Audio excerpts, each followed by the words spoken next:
Estimados amigos, buenos días. Bienvenidos una vez más a la programación virtual de la Academia de Mérida.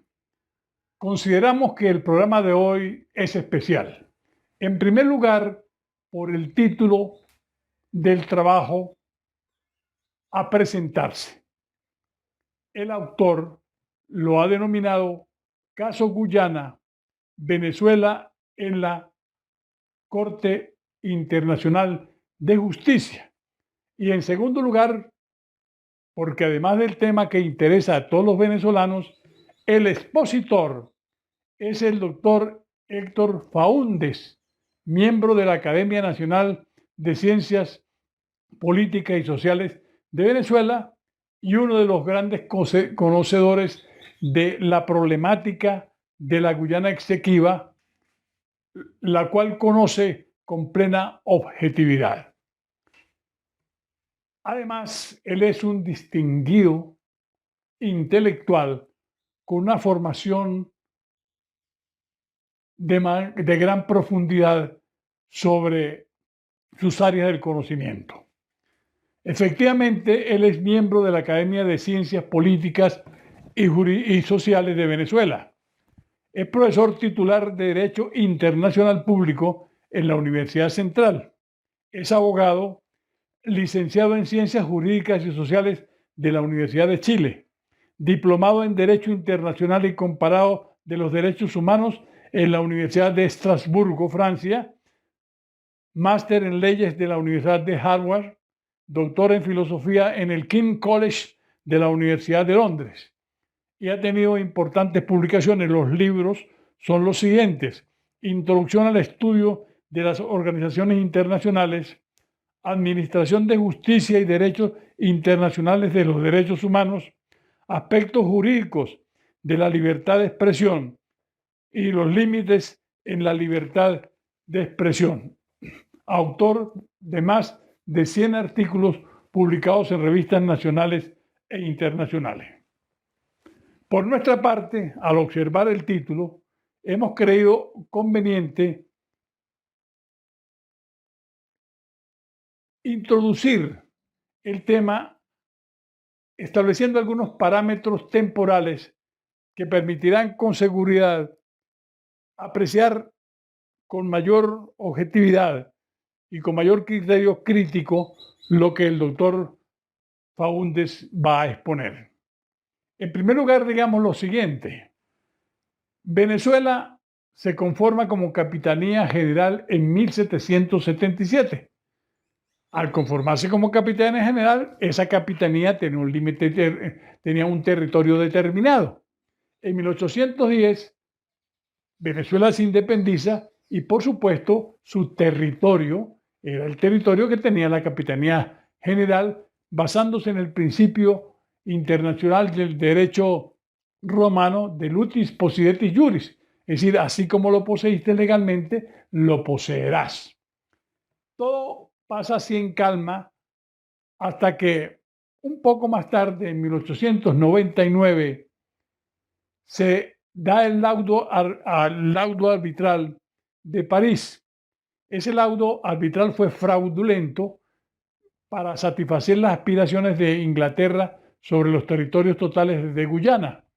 Efectivamente, los magistrados que conformaron la cúpula que iba a decidir sobre el particular eran dos ingleses y dos venezolanos. Pero resulta que los dos venezolanos los nombró Estados Unidos. ¿A quién nombró? A dos norteamericanos. Y el juez era un juez ruso, del que se cuenta incluso que hubo soborno por parte de Inglaterra para decidir a favor de la demanda de Inglaterra, tal como sucedió. Pasa el tiempo, pero en 1962 Venezuela demanda ante la ONU la nulidad del laudo arbitral de París de 1899. No hay una respuesta cierta, una respuesta contundente, una respuesta que resolviera el problema, y la cuestión sigue su curso sin ninguna alteración, sin nada sobresaliente. Pero Guyana obtiene la independencia de Inglaterra o del Imperio Británico en 1966 y ya convertida en república como tal, se pone de acuerdo con Venezuela, con el gobierno de Venezuela, para sentarse conjuntamente y discutir y dilucidar cómo resolver el problema. De esa manera se genera el Acuerdo de Ginebra de 1966 que establece taxativamente que ambas partes, de manera amistosa, van a resolver o a dilucidar el problema de manera tal que todo quede resuelto. Sin embargo, pasan 4 años y no sucede absolutamente nada, hasta que se produce un hecho sobresaliente. En el año 2015, la ExxonMobil descubre grandes, importantes yacimientos de petróleo en el mar, casualmente en el mar situado o que forma parte de lo que reclama Venezuela. Por supuesto que Haití ve en el petróleo la salida de su vida económica, da la circunstancia de que, consideremos así, es el segundo país más pobre de América Latina y vio en el petróleo las posibilidades de resolver sus problemas. En función de eso, buscando resolver la propiedad de la Guyana Esequiba, se dirige a la Corte Suprema de Justicia y la Corte Suprema de Justicia de La Haya dictamina a favor de Guyana, a pesar de que no tenía potestad para hacerlo. En consecuencia, su decisión era completamente irrita, máxime, a su vez, cuando el argumento utilizado para darle la razón a Guyana fue lo tratado en el laudo arbitral de 1899, que ya vimos fue completamente fraudulento. En función de eso, ¿qué hace? Recurrir al Tribunal Supremo, a la Corte Suprema de Justicia, y esta decide. Venezuela reacciona rápidamente indicando que es irrita la decisión, que la Corte Suprema de Justicia no tiene potestad para eso, y menos utilizar un argumento que fue rebatido, ¿verdad? Y dejado de lado definitivamente al producirse en 1966 el Acuerdo de Ginebra. Ahí está la situación actualmente y tenemos la plena seguridad de que todo esto lo dilucidará objetivamente y nos lo permitirá comprenderlo de manera cierta, no emocional ni patriotera, el invitado nuestro de hoy, el doctor Héctor Faúndez, que nos abre las posibilidades de interactuar con las otras academias del país.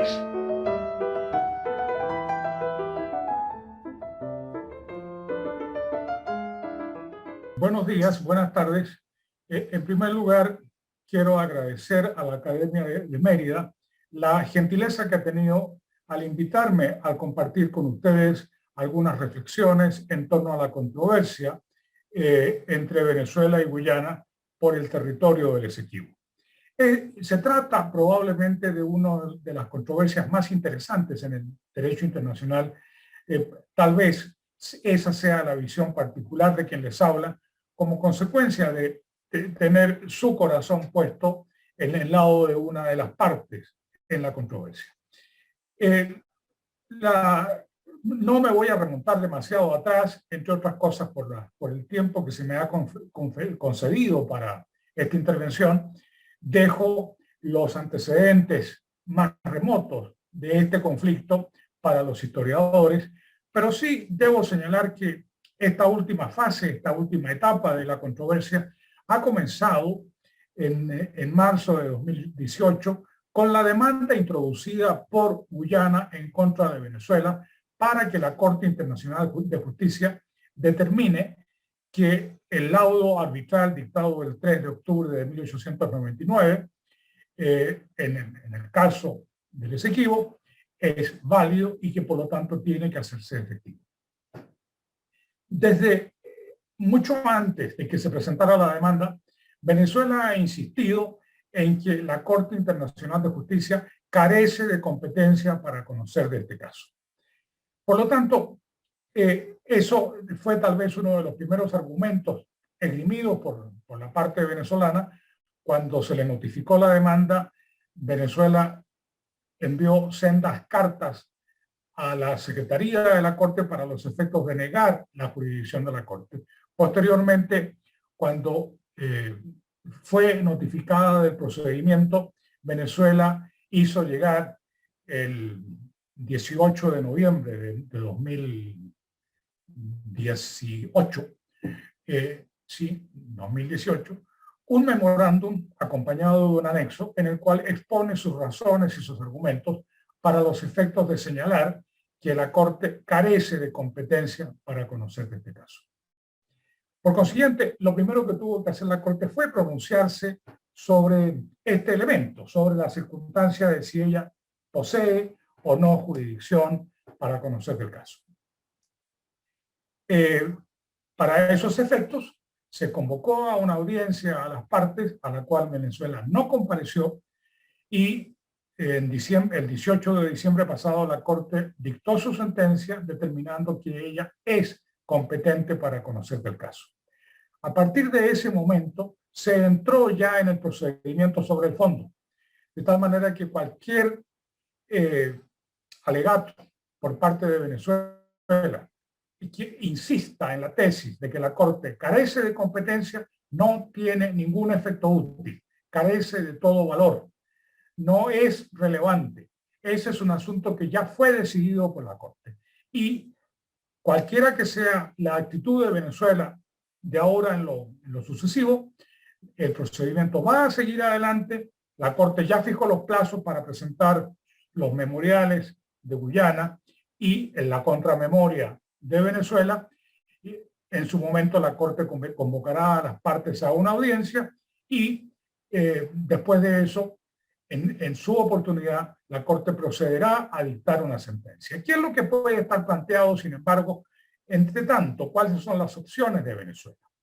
Venezuela puede ciertamente optar entre participar o no participar en el procedimiento, entre comparecer o no comparecer ante la Corte en este procedimiento, entre presentar su contramemoria, sus alegatos escritos o no hacerlo, entre comparecer o no comparecer a la audiencia que posteriormente convoque la Corte. Eso es perfectamente legítimo, eso ha ocurrido en casos previos.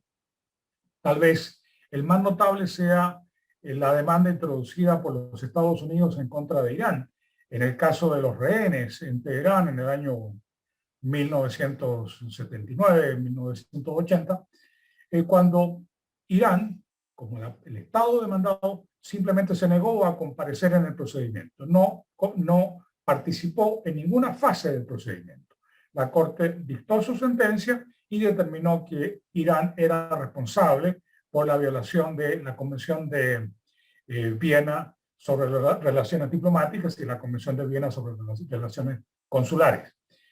En otros casos, el Estado demandado ha optado por participar en una parte del procedimiento, sí, pero no en la otra. Por ejemplo, en el caso de Nicaragua en contra de Estados Unidos, en el caso de los contras, Estados Unidos decidió tomar parte en la primera fase del procedimiento, esto es, en la fase jurisdiccional, para los efectos de negar que la Corte tuviera competencia para conocer de ese caso, y una vez que la Corte dictó su sentencia, determinando que sí era competente, Estados Unidos decidió retirarse de todo el procedimiento y no comparecer en la fase de fondo. También existe la posibilidad de que, bueno, no se compareció en la fase preliminar, pero sí se comparece en la fase de fondo, como pudiera ser, por ejemplo, ahora Venezuela. En el evento de que Venezuela decidiera no participar, todavía eso no significa de que la Corte, como ocurre en algunos procedimientos de derecho interno, tenga que aceptar en su integridad la demanda de Guyana. Entonces, eso no es así. De acuerdo con los términos del artículo 53 del Estatuto de la Corte, esta tiene que cerciorarse de que posee competencia para conocer del caso, lo cual ya hizo, y que al mismo tiempo la demanda está suficientemente bien fundada, que es lo que tendría que hacer ahora. Que está suficientemente bien fundada significa que hay razones para, no solamente para admitir la demanda, sino que al mismo tiempo para darle curso, esto es para aceptar las pretensiones del demandante. Y eso, por supuesto, significa examinar los alegatos del demandante, pero al mismo tiempo significará que la Corte tendrá que hacer su propia tarea para los efectos de determinar, en el caso particular de si el laudo es nulo o es válido, determinar si hay elementos que permitan concluir o lo uno o lo otro. En principio, los laudos arbitrales, como la sentencia de los tribunales internacionales, son válidos a menos que se demuestre lo contrario. Entonces, y esa es ciertamente la debilidad que habría para la parte venezolana si esta decide no participar, puesto que la presunción de validez del laudo es lo que va a pesar allí, no a la inversa. Y por supuesto, aun cuando, de acuerdo con el artículo 53, la Corte tenga que examinar los fundamentos de la demanda, entonces no va a contar con la cooperación del Estado demandado, no va a tener argumentos y elementos de juicio, elementos probatorios, elementos documentales, entonces, que le permitan probar y establecer que ese laudo es nulo. Dicho esto, veamos ahora cuál es el objeto de la controversia. En una primera fase, si Venezuela hubiera comparecido en la fase jurisdiccional ante la Corte, yo hubiera dicho que el objeto de la controversia era la determinación de las obligaciones asumidas por las partes en el Acuerdo de Ginebra, la determinación de qué es lo que le corresponde hacer a Guyana y a Venezuela en función de los compromisos asumidos en el Acuerdo de Ginebra. Para mí, ese era el objeto de la controversia. En segundo lugar, como consecuencia de esto también, yo hubiera asumido que ese objeto de la controversia no es justiciable. En la medida en que el Acuerdo de Ginebra establece que las partes se comprometen a buscar soluciones satisfactorias para el arreglo práctico de la controversia, esas soluciones satisfactorias, así en plural, y ese arreglo práctico no es obviamente lo que normalmente uno espera de los tribunales, no es la tarea que se supone que le corresponde a los tribunales. A los tribunales les corresponde determinar el derecho, decir cuál es el derecho aplicable, no buscar soluciones prácticas. Eso es lo que uno espera de un recurso o de un mecanismo diplomático o político, no de un mecanismo jurisdiccional de solución de controversia. Sin embargo, la Corte ha decidido, como consecuencia, entre otras cosas, de la no participación de Venezuela, ha decidido que el objeto de la controversia es determinar la nulidad o validez del laudo. Eso es una cuestión estrictamente jurídica. Eso es algo respecto de lo cual ciertamente la Corte es competente. A la Corte le corresponde determinar precisamente eso. Eso es válido. Y la interpretación que ha hecho, a mi juicio, la Corte del artículo 4, párrafo 2 del Acuerdo de Ginebra para los efectos de establecer su jurisprudencia sobre este asunto, a mi juicio, es razonable. Podrá ser discutible, pero podrá ser discutible ahora en los salones de clases o en una tertulia de café, pero no es un asunto que sea objeto de revisión judicial ni de apelación. No se puede seguir discutiendo respecto de si la Corte tiene o no tiene jurisdicción sobre el caso. En derecho internacional existe una norma muy clara, la norma de la competencia, según la cual el órgano competente para determinar si el tribunal llamado a decidir el caso es o no es competente es ese mismo tribunal, es ese órgano. De tal manera que esto es un asunto cerrado. Segundo, si el objeto de la controversia es la nulidad o la validez del laudo, la verdad es que por más que no queramos remitirnos a elementos anteriores, a elementos previos a la demanda introducida por Guyana, lo cierto es que tenemos que determinar, entre otras cosas, si el acuerdo de arbitraje que sirve de base o que sirve de fundamento al tribunal que decidió esta controversia es un acuerdo válido. Si existía realmente un compromiso de las partes previamente para que un tribunal arbitral decidiera esa controversia. Y existe obviamente un tratado, el Tratado de Washington de 1897, en el cual Venezuela e Inglaterra, se comprometieron a constituir un tribunal arbitral para que ese tribunal fuera el que decidiera sobre el territorio del Esequibo. Pero eso ha llevado a algunos de los analistas venezolanos y a los estudiosos del derecho internacional a discutir también si ese tratado es nulo o es válido.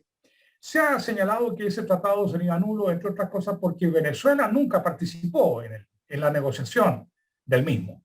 En realidad, el tratado se negoció plenamente, íntegramente, por agentes diplomáticos de los Estados Unidos y de Inglaterra. Fueron los Estados Unidos quienes presionaron a Inglaterra para que aceptara el arbitraje, que no lo quería.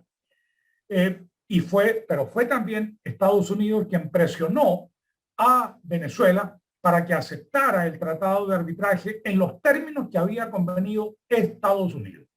¿Cuáles eran esos términos de manera muy general para que podamos entrar también a lo que es el objeto de la controversia actualmente? Entre esos términos, tal vez uno de los más notables que salta a la vista es que el tratado se negoció íntegramente en inglés.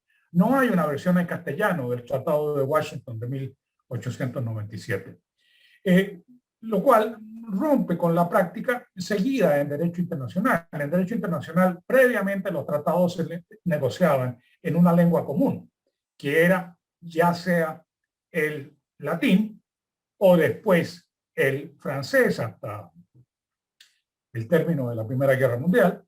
Posteriormente, entre las dos guerras había un uso corriente, un uso común de dos lenguas normalmente aceptadas para estos efectos, el inglés y el francés.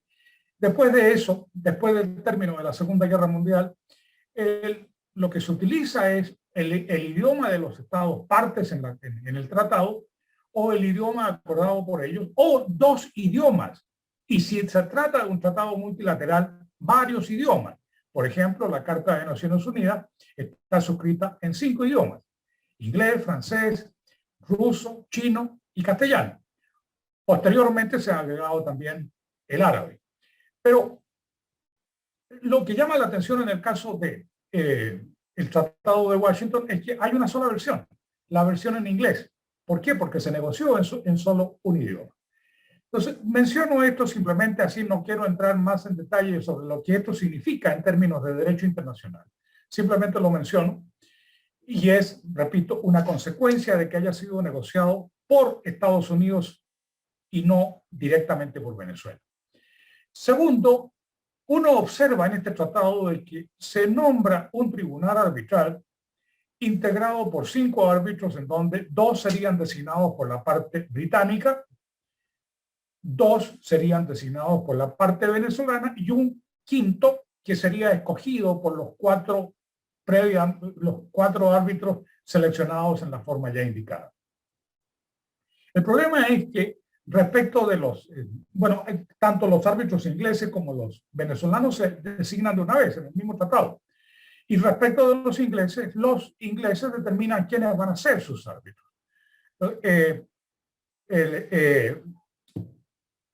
En el caso de Venezuela se hace exactamente lo mismo, pero quienes los designados son 2 jueces de la Corte Suprema de los Estados Unidos. No hay ningún venezolano. Tampoco hay ningún venezolano entre los abogados de Venezuela, los que van a participar en la defensa de los derechos e intereses de Venezuela en el arbitraje. El árbitro principal allí es el expresidente de Estados Unidos, Benjamin Harrison.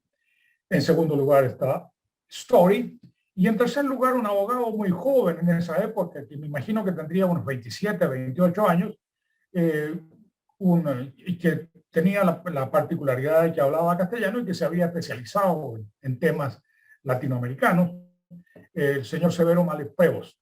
Entonces, que era el más joven del equipo, que era el Benjamín de ese equipo. El tratado de arbitraje también establece cuáles son las reglas a las cuales se tendrá que ceñir el tribunal arbitral. Desde luego, tiene que ceñirse a reglas de derecho y que son las que señalan las partes allí. Se señala entre esas reglas, entre otras, por ejemplo, que la determinación que el tribunal debe establecer a quién corresponde el territorio en disputa, teniendo en cuenta el tratado celebrado en 1814 entre Holanda e Inglaterra, mediante el cual Holanda le cedió a Inglaterra los asentamientos de Berbice, Demerara y Esequibo. Curiosamente, y es importante subrayarlo, estos tres asentamientos a los que se hace referencia en el Tratado de 1814 están situados al este del río Esequibo. En segundo lugar, en relación con las reglas que tendrá que aplicar, el artículo 4 señala que una posesión de 50 años constituirá justo título. Esto es, se establece un lapso de prescripción de 50 años. Si se demuestra que una de las partes ha estado en posesión del territorio durante 50 años, eso constituye un justo título. De tal manera que la posesión se determina ahí en el tratado que es uno de los medios de adquisición del territorio. Y este es uno de los elementos clave. Vienen otras reglas, entonces que también tienen que ver con los títulos, pero no me voy a detener en ellas para los efectos de poder entrar en el análisis del tema clave, el tema central, que es la nulidad o validez del laudo. Creo que es importante subrayar también la circunstancia de que si se ha determinado que el tribunal tiene que establecer a quién correspondía el territorio en función de ese tratado de cesión celebrado entre Holanda e Inglaterra en 1814, esto establece en primer lugar un documento clave que el tribunal tenía que tomar en cuenta, el tratado de 1814. En segundo lugar, la circunstancia de que el tratado de 1814 determina un punto límite, lo que en derecho internacional se ha llamado la fecha crítica. La fecha crítica es aquel momento a partir del cual las condiciones de la controversia no pueden mejorar ni empeorar, no pueden ser alteradas. Esto es lo que era en ese momento, lo que era en 1814. Eso es lo que se tiene que establecer para los efectos de determinar posteriormente los derechos de las partes en la controversia.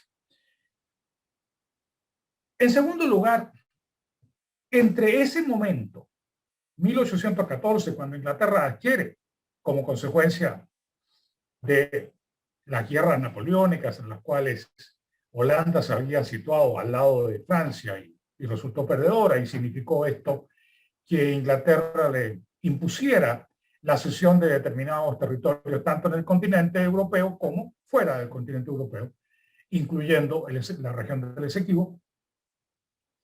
Lo importante es que después de este tratado hay otro elemento clave que debería también tenerse en cuenta, y es que en 1850 se celebró entre las partes un tratado peculiar porque no es un solo documento, sino que mediante un intercambio de notas entre Inglaterra y Venezuela, un canje de notas de noviembre de 1850, mediante el cual se congelan las reclamaciones de ambas partes. Esto es, nadie puede, suponiendo que el tratado de 1814 no hubiera tenido el efecto de generar esa fecha crítica que es esencial en el derecho internacional. Entonces, la fecha crítica sería 1850, cuando las partes determinaron el congelamiento de sus reclamaciones. Para ese momento, para 1850, ya existían un primer mapa, lo que se ha llamado un bosquejo, un dibujo del naturalista Robert Trumbull, entonces, en donde de alguna manera trazaba cuál era la frontera entre ambos países. El problema es que el señor Trumbull, primero, no tenía ninguna autoridad para hacerlo.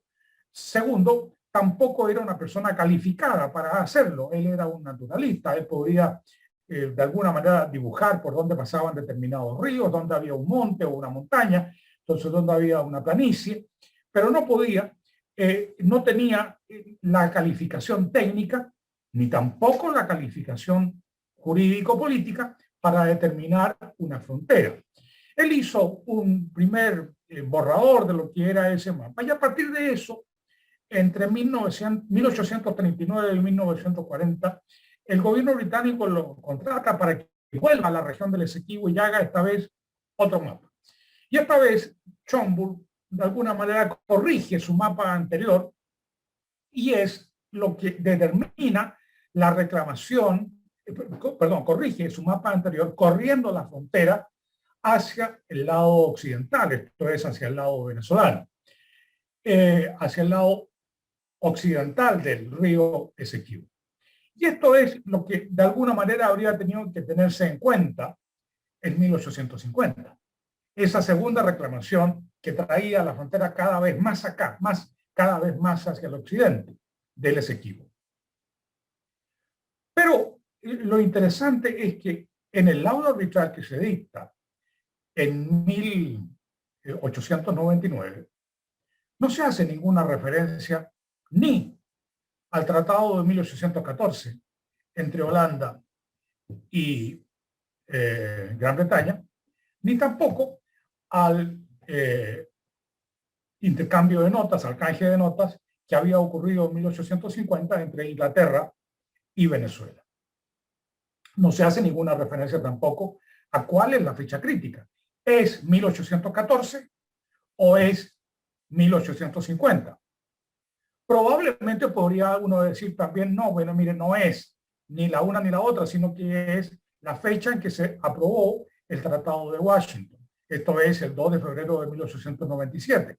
El problema es que el mismo Tratado del 97 establece una fecha anterior, que es 1814. De manera que si se van a aplicar las reglas del tratado como debía haberse hecho, esto es determinar quién poseía el territorio y determinar en función del artículo 4, literal A del Acuerdo de Washington, si había alguien que estuviera en posesión por un mínimo de 50 años de ese territorio, tendría que haberlo dicho expresamente, haber razonado y articulado en primer lugar la circunstancia de que una de las dos partes estaba en posesión por más de 50 años de ese territorio y determinar cuándo se cumplieron los 50 años, si se cumplieron en 1814 o si se cumplieron en 1850, no después. Ese es tal vez un elemento. En segundo lugar, tal vez el otro elemento que es importante es que la nulidad o validez del laudo debe determinarse en función de cuál era el derecho aplicable en 1897, cuando se aprobó el acuerdo, el Tratado de Washington entre Venezuela e Inglaterra, ese tratado tan peculiar al que hacíamos referencia y que algunos han dicho que es nulo, pero que lo cierto es que Venezuela lo firmó. Y si Venezuela lo firmó, mire, por más injusto, por más arbitrario que sea, lamentablemente es un tratado, creo yo, válido. El problema es que si ese era el tratado, esas eran las reglas a las cuales tenía que atenerse el tribunal arbitral. Y la regla clara, la regla clave, la regla básica era que había que aplicar el derecho. Y las reglas de derecho las establece, las determina el mismo tratado. Y el el laudo arbitral no dice nada de esto, sino que simplemente en 3 párrafos de menos de 2 páginas, de página y cuarto, página y media, en 3 párrafos, lo único que hace es determinar una frontera, pero no dice por qué pasa por allí la frontera. No dice, como lo indica el artículo 3º del Tratado de Washington, a quién corresponde ese territorio y por qué. Tampoco dice cuál es la regla que han aplicado, si es la regla del artículo 4º, letra A, la regla del artículo 4º, letra B, o la regla del artículo 4º, letra C, del Tratado de Washington. No lo dice. No dice el Tratado de Washington que el laudo tenga que estar motivado, pero está diciendo cuáles son las reglas que tiene que aplicar. Y por lo tanto, el laudo tendría que haber dicho, mire, en aplicación de tales y cuales reglas y de tales y cuales principios, se determina que este territorio pertenece a tal parte. Tampoco dice el tratado que el laudo tiene que estar debidamente fundamentado, que tiene que estar motivado. El problema es que eso, por lo menos desde 1872, era la práctica corriente en los arbitrajes internacionales. En 1871, como consecuencia de una crisis muy severa entre Estados Unidos e Inglaterra, que tenía que ver mucho con la guerra de la independencia de los Estados Unidos, se concluyó un tratado de arbitraje en el cual, entre otras cosas, se iban a resolver algunas reclamaciones de los Estados Unidos que tenían que ver con algunos barcos que fueron fabricados en astilleros ingleses y que sirvieron al lado de la causa de los estados del sur durante la Guerra de Secesión. Eran varios barcos. El caso se conoce como las reclamaciones del caso del Alabama, que era el barco más importante de aquellos y que causó muchas bajas entre la flota de los estados del norte, antes de que fuera también hundido. En ese tratado, celebrado entre Estados Unidos e Inglaterra, se establecieron las reglas y se determinó que este era un arbitraje de derecho que tenía que estar debidamente motivado. Y ese tratado es prácticamente una copia calcada de lo que luego iba a ser el Tratado de Washington de 1897 entre Inglaterra y Venezuela. Pero no solamente eso, en los tratados de arbitraje posteriores, de nuevo también se estaba utilizando ya como práctica corriente el que los arbitrajes, los laudos arbitrales, perdón, tenían que ser debidamente motivados. Algunos autores sostienen que sí, es cierto, pero eso no era válido en lo que se ha denominado el arbitraje de soberano. ¿Qué era el arbitraje de soberano? Era el arbitraje que se encomendaba a lo que un profesor sueco, que probablemente sea la persona que más ha sabido, que mejor ha manejado el tema del arbitraje internacional, el profesor Gillis Vetter, ya fallecido hace varias décadas, que estaba casualmente casado con una venezolana. Este profesor sueco escribió una obra monumental sobre arbitraje en 5 volúmenes. El tercer tomo, de esa obra está dedicado exclusivamente a Venezuela, al arbitraje del Esequibo, no a Venezuela, al arbitraje del Esequibo y a las circunstancias en que se dio el arbitraje del Esequibo. Y él menciona, entre otras cosas, dice que el arbitraje de soberano, entonces, era el arbitraje que le correspondía a los reyes y reinas o a los emperadores. Bueno, ese arbitraje de reyes y reinas o de emperadores era lo que la doctrina ha llamado el arbitraje de soberano. Según muchos autores, el arbitraje de soberano no tenía que ser motivado. O sea, se acepta que los demás arbitrajes sí, pero el arbitraje de soberano no. Está bien. Precisamente no era un arbitraje de soberano, era un arbitraje de técnicos, de expertos, de juristas, de 5 juristas elegidos por las partes para los efectos de decidir la controversia. Pero incluso, fíjese, en 1865, en una controversia entre Venezuela y Holanda para decidir sobre la soberanía en la isla de Aves, se eligió como árbitro a la reina Isabel II de España. Y el arbitraje de la reina Isabel II, esto es un arbitraje de soberano, que no tenía que ser motivado, lo fue. Fue debidamente motivado. De tal manera que esto era una práctica corriente. No solamente eso, fíjese que en 1894, 95, no tengo la fecha exacta en este momento, pero por allí, 94, 95, más bien 94, en una controversia entre Inglaterra y Costa Rica, las partes escogieron como árbitro único a un señor ruso llamado Federico de Martens. Repito, como árbitro único.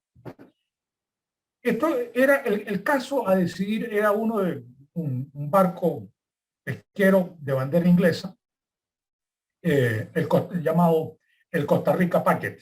Y el caso se conoce así como el Costa Rica Packet, el barco Costa Rica de bandera inglesa.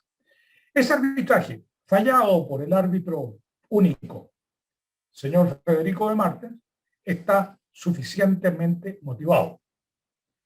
De tal manera que si hay alguien que sabía que los laudos tenían que ser motivados, desde mucho antes era el señor Federico de Martens, que después fue el presidente del Tribunal Arbitral en la controversia del Esequibo. Pero no solamente eso. Fíjense que en 1898, por iniciativa del zar Alejandro II de Rusia, se convocó una conferencia de paz en La Haya. Una conferencia de paz muy peculiar porque era la primera vez que se convocaba una conferencia de paz en tiempos de paz, cuando no había una guerra, cuando no había que resolver los problemas derivados de un conflicto armado, sino que en tiempos de paz, para preservar esa paz y para crear los mecanismos adecuados para que ésta pudiera ser asegurada y garantizada. Por supuesto que entre los mecanismos que se estaban discutiendo y negociando aquí, uno de los que le parecían clave a Rusia en ese momento era la cuestión de las reglas de la guerra.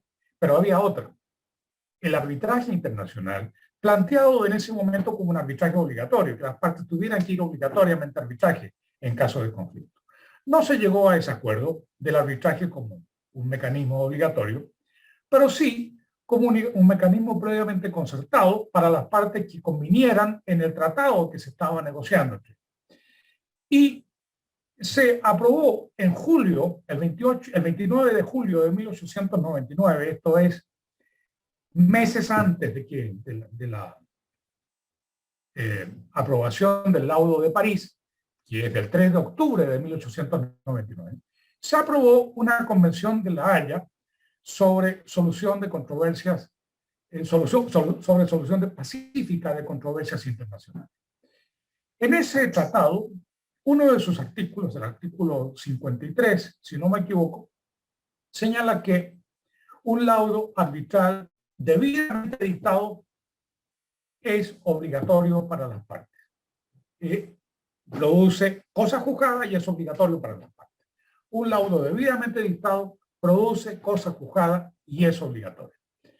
Eso es lo que en alguna forma está alegando hoy en día también Guyana, la circunstancia de que este laudo produjo cosa juzgada. Entonces ya hay una sentencia dictada, esa sentencia es definitiva, produjo cosa juzgada y por lo tanto es obligatoria para las partes. El problema es que la Convención de La Haya de 1899, que era derecho vigente, puesto que codificaba el derecho existente, no estaba creando nuevas reglas. Entre paréntesis, es importante subrayar que Venezuela no participó en esa conferencia, entre otras razones porque estábamos viviendo una guerra civil, había habido por acá un golpe de Estado, entonces estábamos en medio de lo que se llama la Revolución Liberal y Venezuela no participó ni en la conferencia ni posteriormente firmó tampoco la convención de La Haya de 1899. Pero la convención lo que hace es codificar, esto es, poner por escrito lo que ya era regla de derecho consuetudinario. Y allí es donde recoge esto de que el laudo tiene que estar debidamente dictado. No dice en esta disposición, si lo dice en otra, que tiene que ser debidamente motivado. Y esta otra regla, según la cual el laudo tiene que ser debidamente motivado, fue arduamente discutida en la conferencia. Fue discutida porque hubo una persona, Federico de Marten, que pidió permiso durante 6 semanas, mientras estaba en las audiencias en París para conocer de la controversia del Esequibo, para participar en la conferencia de La Haya, en representación de Rusia. Federico de Martens en esta conferencia dijo que cuando se planteó el tema de que los laudos debían ser motivados y que se pusiera allí expresamente que así tenía que ser, Federico de Martens dijo que no, y que había muchos casos en los cuales sería más conveniente que un laudo no fuera motivado. Por lo tanto, dijo, mire, esta regla no la vamos a consignar por escrito. Sin embargo, de inmediato, todas las personas que intervinieron en el debate señalaron que eso era absurdo, que la garantía de que se estaba administrando justicia era que se dijera por qué se decidía de esta manera y no de otra, y que el laudo tenía que ser debidamente motivado, entre otras cosas porque esa era también la práctica más reciente, consolidada en el derecho internacional. No solamente eso, uno de los participantes en la conferencia, el embajador de Holanda, el señor Asser, le preguntó a Federico de Marten si él podía citar un caso en donde el laudo arbitral no expusiera los motivos de su decisión. El señor Asser estaba pidiendo un caso, uno. El representante de Rusia, Federico de Marten, citó 2. Pero los 2 casos que citó eran casos en los cuales una de las partes, uno de ellos era el laudo arbitral del caso del Alabama que mencionamos antes, en donde uno de los árbitros se negó a firmar el laudo porque no estaba de acuerdo con él. Pero el laudo en ambos casos estaba debidamente motivado. Esto es, los ejemplos que estaba proporcionando Federico de Marten no correspondían a lo que se le solicitaba. Un ejemplo de un caso en donde no se hubiera motivado debidamente el laudo. Él no dio ninguno. Citó 2 casos en donde un árbitro, el que estaba en minoría, se negó a firmar el laudo porque no estaba de acuerdo precisamente con los argumentos o con la motivación. Y en consecuencia, el texto de la convención consignó estas 2 reglas. Primero, que el laudo tenía que ser motivado, y segundo, que un laudo debidamente dictado entonces constituye cosa juzgada y es obligatorio para las partes. ¿Qué es lo que está alegando ahora Guyana? Cosa juzgada. Ahora, hay por allí un libro que ha aparecido recientemente en el cual se alega o se invoca que lo que hay que aplicar para los efectos de determinar si el laudo es nulo o es válido son las reglas de la Convención de Viena sobre Derechos de los Tratados. La verdad es que no comparto esa tesis, en primer lugar porque un tratado es un mecanismo de producción de las reglas del derecho. Un laudo es un mecanismo de aplicación del derecho preexistente.